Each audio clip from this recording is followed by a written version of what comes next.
అందరికీ నమస్కారం. ఆ రోజు ఎందరో మహానుభావుల యొక్క త్యాగ ఫలితమే 1957 సంవత్సరంలో కృష్ణానదిపై ప్రకాశం బ్యారేజ్ని నిర్మించడం జరిగింది.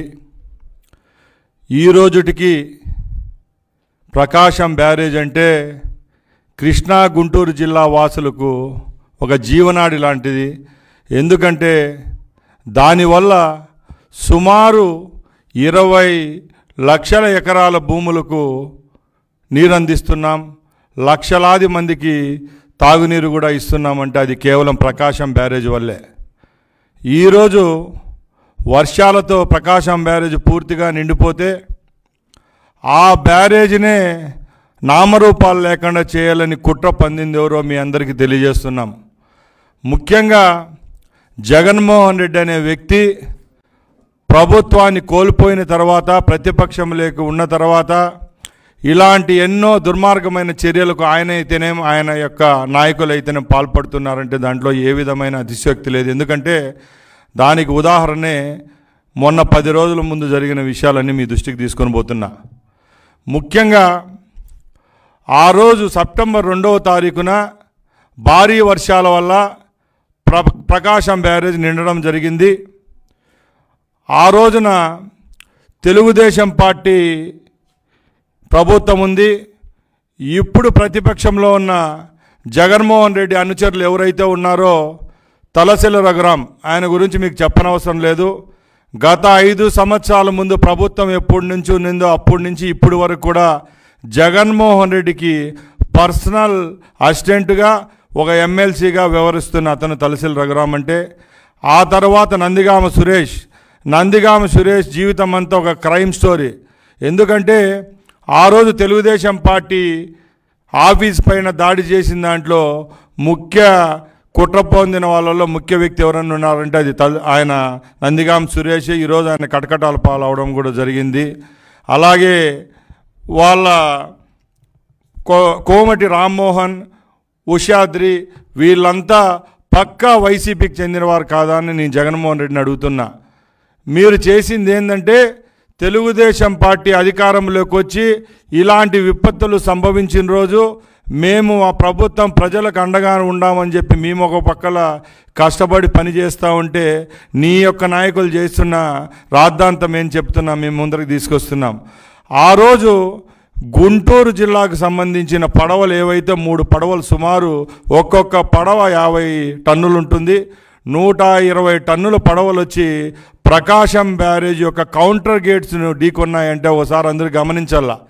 ఇవి ఎక్కడ ఫస్ట్ నిలబెట్టడం జరిగింది, ఎక్కడికి వర్షం తర్వాత ఎక్కడికి వచ్చాయంటే ఒకసారి ఆలోచించాలా. ఎవరైతే మేము ముందు చెప్పామో ఆ నాయకుల యొక్క అనుచరుల యొక్క ఈ 3 బోట్లను దుర్మార్గంగా ఒక కుట్రతో ఈ రాష్ట్రంలో ప్రకాశం బ్యారేజ్ను కూల్చేసి ఇక్కడ రాష్ట్రపతి పాలన తేవాలని ఒక కక్ష కుట్రతోనే అవి ఢీకొట్టడం జరిగింది. ఆ 3 గేట్ల 3 కౌంటర్ వెయిట్స్ ఏమైతే ఉన్నాయో అవి పూర్తిగా డ్యామేజ్ తెచ్చే పరిస్థితి కూడా చేసింది ఎవరన్నంటే ఈ వైసీపీ వాళ్ళు కాదని మేము అడుగుతున్నాం. మేము ఒకటే చెప్తున్నాం, మీరు ఎన్ని తప్పులు చేసినా భగవంతుడు ఎలా చూస్తున్నాడో ఇక్కడ కూడా ప్రజలు జీవిస్తూనే ఉన్నారు.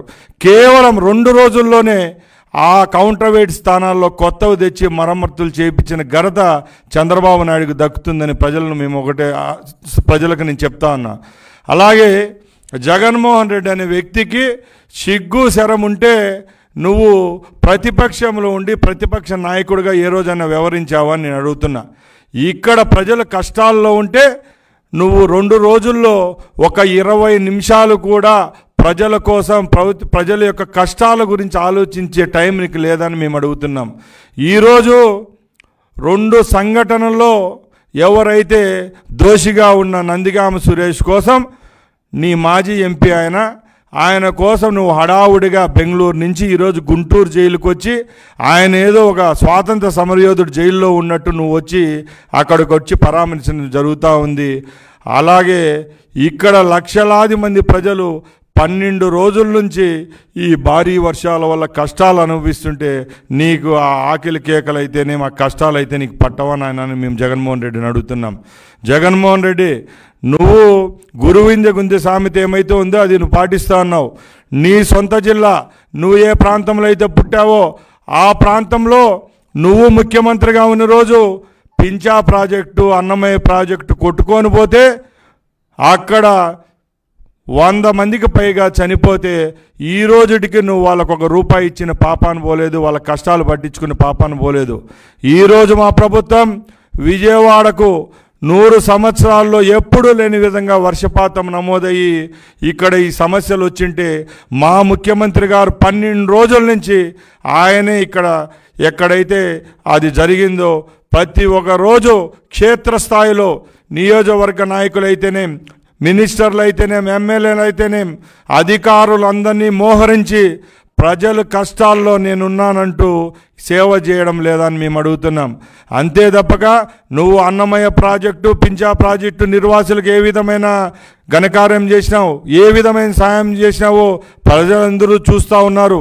మేము ఈరోజు ఇక్కడ జరిగిన వర్షాల్లో నష్టమైన ప్రతి ఒక్క కుటుంబానికి ఏమి చేస్తున్నామో కూడా ప్రజలందరూ చూస్తున్నారు. అది ఒకసారి నువ్వు గమనించాల్సిందిగా కోరుకుంటున్నా.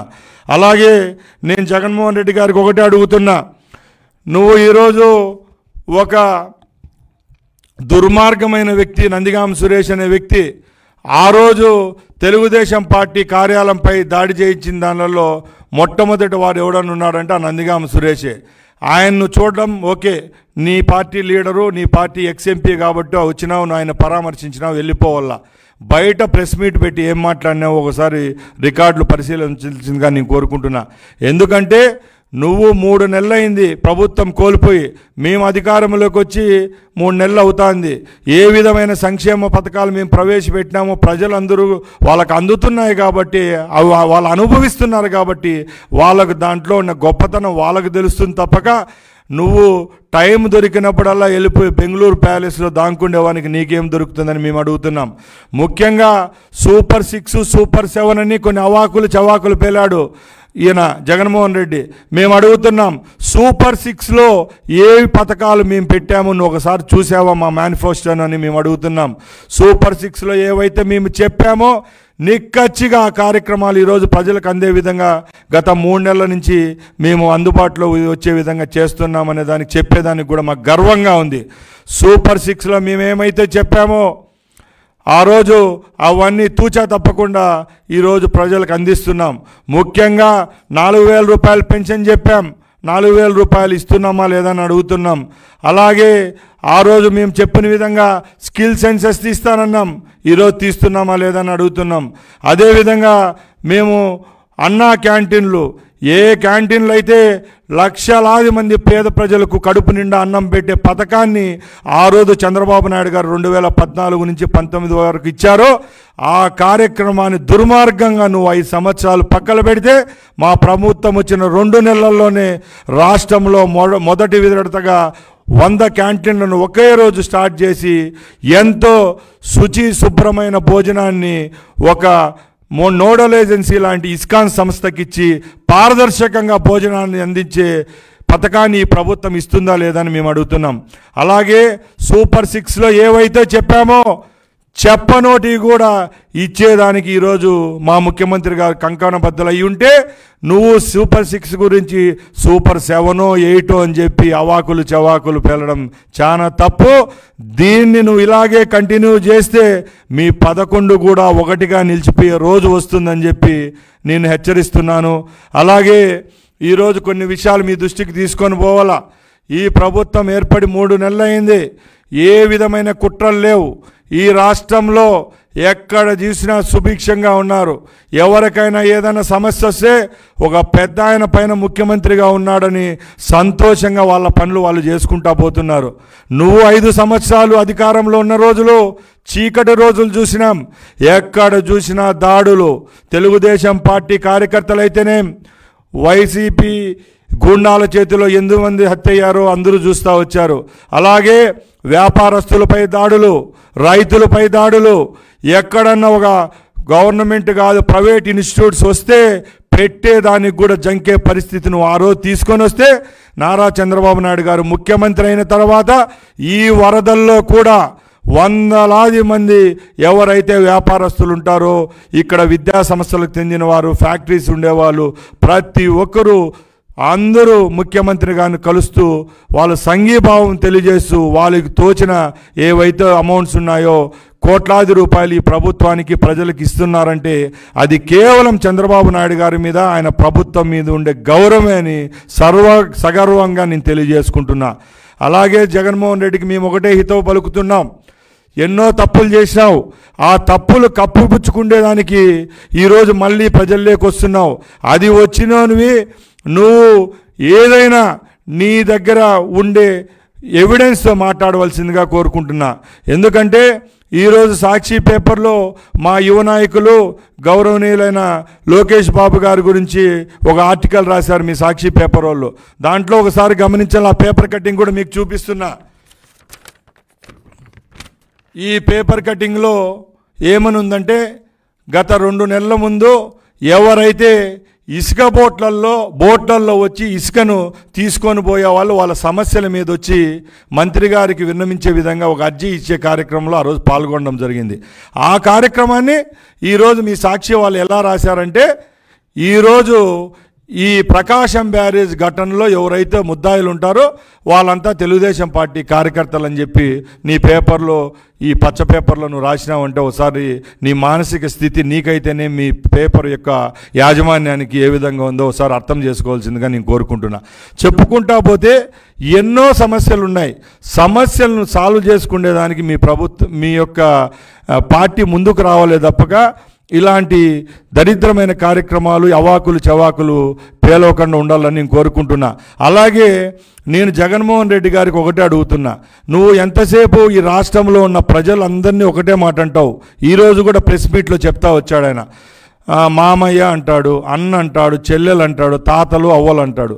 నేను ఒకటే సూటి ప్రశ్న అడుగుతున్నా ఈ రాష్ట్ర ప్రజల తరపున. ఇంత విపత్తు ఎప్పుడు జరగలేదు విజయవాడ ప్రాంతంలో. ఎన్నో ధార్మిక సంస్థలు, ఎన్నో స్వచ్ఛంద సంస్థలు, ఎందరో ఇండస్ట్రియలిస్టులు అయితేనేం, యాజమాన్యాలు అయితేనేం తమ వంతుగా 10,000 రూపాయల నుంచి 10 కోట్ల రూపాయలు కాదు 100 కోట్ల రూపాయల వరకు ఒక్కొక్కరు ఈ యొక్క విజయవాడ యొక్క ఘటనలో ఎవరైతే నష్టపోయినారో ఆ కుటుంబాలకు సంఘీభావంగా ముఖ్యమంత్రి సహాయ నిధికి ఇస్తా వస్తున్నారు. నువ్వు 25 సంవత్సరాల ముందు నీ కుటుంబం, నీ ఆస్తి ఎంత, ఈరోజు నీకున్న సంస్థలేమి? సాక్షి పేపర్ నీది కాదా? టీవీ నీది కాదా? సందూర్ పవర్ ప్రాజెక్ట్ నీది కాదా? ఎన్నో సంస్థలు బినామీల పేరుతో ఉన్న సంస్థలు నీవి కావా? ఈరోజు మేము ఒకటే చెప్తున్నాం, మా నాయకునికి సంబంధించిన హెరిటేజ్ ఉంది.